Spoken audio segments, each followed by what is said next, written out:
High, আমি Susmita and finally আজ আমি যাচ্ছি বারোদলে ভাগ্যশ্রীর সাথে। তো দুজনেরই আজকেই ফার্স্ট ডে বারোদলের। তো ভেতরে ঢুকেই একটু ঘুরে একটু ফটো তুলে আমরা ভাবলাম লস্যি খেতে যাই, কারণ প্রচণ্ড গরম করছিল। অ্যাকচুয়ালি এখানে বারোদলে না একটা দোকান বসে প্রতিবার, যেখানে খুব ভালো লস্যি বানায় অ্যান্ড আমার পার্সোনালি খুব ভালো লাগে। তো আমরা একবার ভাবলাম মেবি এই দোকানটা সেটা না, বাট স্টিল এবার লাইক ঠিক আছে এটাই হবে। অ্যান্ড গেস হোয়াট, এটা ওই দোকানটা ছিল না। অ্যান্ড আমাদের রিয়াকশান দেখে বুঝতেই পারছো যে আমাদের ঠিক কতটা ভালো লেগেছে। তো ওখান থেকে বেরিয়ে আমরা এটা নিয়েই গসিপ করছিলাম, এটা নিয়েই নিন্দা চর্চা করতে করতে বেরোচ্ছিলাম, কারণ আমাদের ফার্স্টেই মুড স্পয়েল হয়ে গিয়েছিল। দেন এইসবের মাঝে আমার সাডেনলি রিতার সাথে দেখা হয়ে গেল অ্যান্ড ওকে দেখে আমি খুব খুশি হয়ে গিয়েছিলাম, অ্যাজ ইউ ক্যান সি।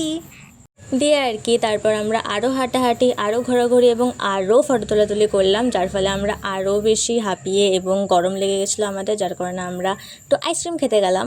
দিয়ে আইসক্রিম খেয়ে আমাদের না আরও কিছু ঠান্ডা খেতে ইচ্ছা হচ্ছিলো, তাই জন্য আমরা এই 7 আপটা নিয়েছিলাম, দুজন মিলে শেয়ার করে খেয়েছি। So here I was proving I am just a girl, কারণ এখানে এসব খেয়ে আমার লিপস্টিক উঠে গেছিলো অ্যাজ ইউজুয়াল, যেটা আমার মনে হচ্ছিলো। তাই আমি এখানে একটু লিপস্টিক পরে রেডি হচ্ছিলাম, কারণ এবার আমাকে যেতে হবে বাড়ি। সো ইয়া, দিয়ে এখান থেকে বেরিয়ে আমরা আমাদের মুন্নি অর্থাৎ আমাদের সাইকেল নিতে যাচ্ছিলাম। বাই দ্য ওয়ে মুন্নি নামকরণ করেছে আমাদের ভাগ্যশ্রী। যাকগে এখানে আমাদের ঘোরাঘুরি ডান। So by.